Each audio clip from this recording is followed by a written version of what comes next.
Have you ever felt a moment of deep uncertainty, a crossroads where your entire world seemed to hang in the balance?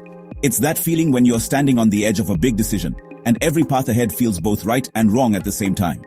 It's the knot in your stomach, the racing heart, the quiet voice of doubt that whispers, "What if I choose wrong?" Now imagine that feeling, but amplified 1,000 times. Imagine you're a warrior, a hero, standing on a vast battlefield. Not against a monstrous foe, a faceless enemy, but against your own family, your beloved teachers, the very people who raised you, who taught you everything you know. Your heart is not filled with courage, but with a crushing sorrow, a pain so deep it threatens to consume you.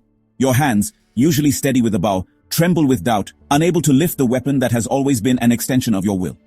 What if, in that ancient moment of profound human struggle, a moment of such raw emotion and confusion, a moment that echoes through time, we find a whisper of the most puzzling ideas in modern science? What if the wisdom of ages past, passed down through stories and teachings, through the quiet contemplation of sages, holds a mirror to the strange, almost magical dance of tiny particles in the quantum world? A dance that suggests our reality is far more fluid and mysterious than we ever imagined. Picture this with me. Close your eyes for a moment and truly feel it. A world where the very idea of an ending, of true disappearance, is just an illusion. It's like a dream you can't quite remember, but you know deep down it wasn't real, that you simply woke up into another reality. A world where your deepest self, that spark of awareness that makes you, that unique light within, might simply continue, not just in one straight line like a single road, but shifting and flowing through countless possibilities, like a vast river branching into many streams, each leading to a different landscape. Could it be that the wise ones from long, long ago, the ancient sages who sat in quiet contemplation under towering trees, their minds reaching for the stars, understood something about our existence, about the very fabric of reality, that we are only now, with our powerful telescopes peering into distant galaxies, and our complex equations trying to unravel the universe's deepest secrets, beginning to catch a glimpse of? It's a thought that can send shivers down your spine, a realization that can change how you see everything. In the heart of an epic story, a tale told for generations, a story that has shaped cultures and inspired millions, the Mahabharata, we meet a character named Arjuna. He is a hero, known for his unmatched skill with a bow and arrow, a true champion, a warrior whose name strikes fear into the hearts of his enemies. But on this particular day, his spirit is not soaring with the thrill of battle. It is broken, shattered into a million pieces. He stands on the vast, dusty battlefield of Kurukshetra, the air thick with tension, the sounds of war drums echoing like a heartbeat in his ears. He is ready for battle, his mighty bow, Gandiva, in his hand, a weapon that has never failed him. But then, his eyes fall upon the faces across the field. He sees his own cousins, his beloved grandfather Bhishma, his respected teacher Drona. These are not just enemies. They are family, mentors, friends. A wave of overwhelming sorrow washes over him, so powerful it almost knocks him to his knees. He feels a physical ache in his chest, a profound sense of despair. How can he fight them? How can he raise his weapon against those he loves, against those who taught him everything, who shared laughter and tears with him? How can he cause them pain, even death? He feels a crushing weight, a paralysis that grips his very soul, making his limbs heavy and his mind clouded with confusion. He turns to his charioteer, a calm and wise figure named Krishna, his voice trembling, almost a whisper, filled with raw emotion. My body feels weak, my mouth is dry, my mind is confused. I cannot lift my bow. I see no good in this fight, only sorrow and destruction. My heart aches at the thought of this. Krishna, with a calm and loving voice, a voice that seems to carry the wisdom of the universe, a voice that cuts through Arjuna's despair like a ray of sunlight, begins to teach him. He speaks of something that transcends the body, something that cannot be harmed, something that lives on forever, untouched by the changes of the world, like a mountain unmoved by the wind. He calls it the Atman, the true self, the soul. He says, just as a person casts off old worn-out clothes and puts on new ones, so too does the soul cast off worn-out bodies and enter into new ones. Think of it like this. When you change your clothes after a long day, perhaps from your work clothes to your comfortable pajamas, the real you doesn't change, right?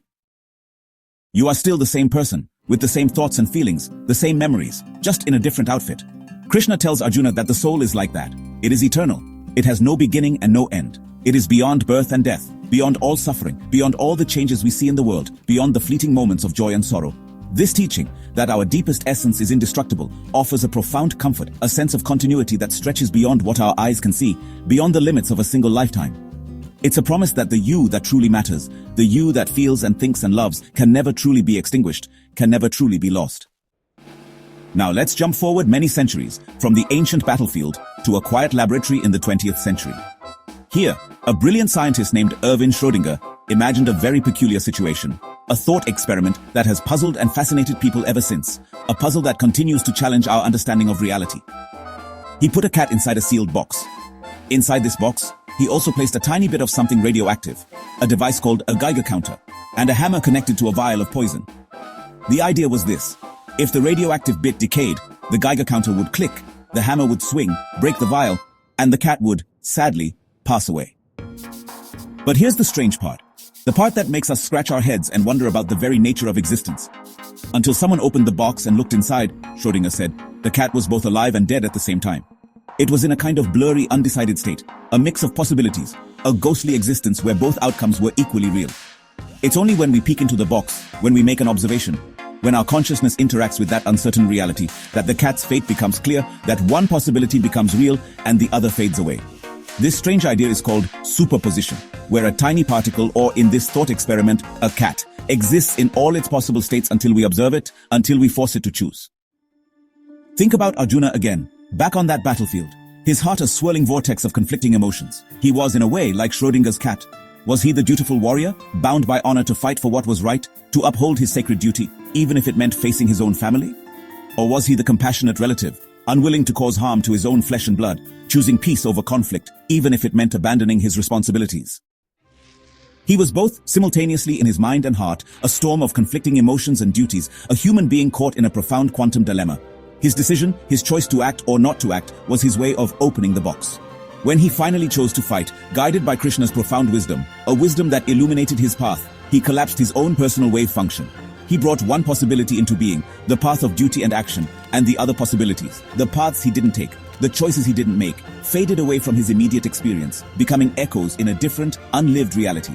His inner conflict, his profound moment of indecision, was a human-sized version of that quantum uncertainty, a moment where his reality was unwritten until he made his choice, a choice that shaped not just his destiny, but the destiny of an entire age.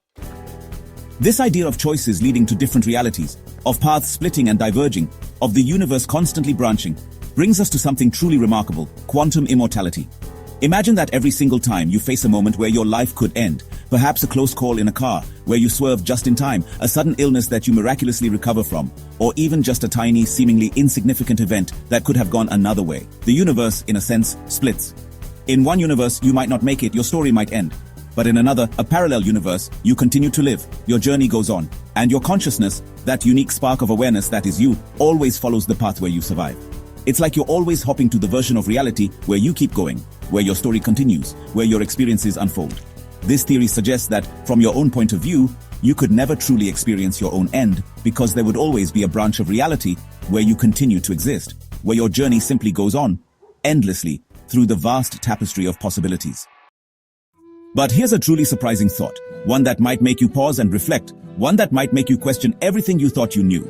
This concept of many worlds, of parallel realities existing side by side, isn't just a modern scientific theory, born from complex physics and abstract mathematics. It's an idea that has been spoken about for thousands of years in ancient Hindu texts. The Puranas, for example, ancient scriptures filled with stories and wisdom, describe countless universes like bubbles floating in a vast cosmic ocean, each one a complete world, a complete reality. They speak of grand cycles of creation and dissolution, where innumerable worlds come into being and pass away, only to be reborn again in an endless cosmic dance. The Vedas, even older texts, describe the universe as a finely woven fabric, intricate and interconnected, where every single thread is connected to every other. It's like a giant net, a vast, shimmering web, and if you touch one part, the whole net vibrates, affecting every other part, sending ripples throughout the entire structure. This is similar to the idea of Indra's net, a powerful metaphor for a universe where everything is interconnected, where every single point reflects every other part, creating a vast, unified whole, a cosmic symphony of existence. Could it be that these ancient sages, through their deep spiritual understanding, through their profound meditations and insights, through a way of knowing that transcends our modern scientific methods, saw truths about reality that our modern science is only now beginning to understand piece by careful piece, like assembling a grand puzzle? Were their descriptions of the immortal soul and these many universes not just beautiful stories, not just ancient myths passed down through generations, but a profound way of explaining how the universe truly works, a way that goes beyond what we can see and touch with our physical senses, a way that speaks to the very essence of existence, to the core of who we are? If these thoughts resonate with you, if they stir something deep within your soul, if they make you pause and consider the deeper aspects of our existence, if they spark a sense of wonder and curiosity within you, a desire to explore more, please give this video a thumbs up. Your support helps us share these incredible ideas with more people, to spread this ancient wisdom and modern understanding far and wide. and to keep exploring the profound mysteries of the universe, to uncover more hidden connections between ancient wisdom and modern understanding, to journey deeper into the secrets of existence. Subscribe to Universal Insights. We invite you to share your thoughts in the comments below. What do you believe these ancient texts and modern science tell us about our existence? Do you feel a connection to these ideas, a resonance with these ancient truths? And if our consciousness can indeed navigate through countless realities, what profound meaning does that give to the choices we make, the actions we take, the love we share, and the life we live right here, right now? What does it mean for your own journey?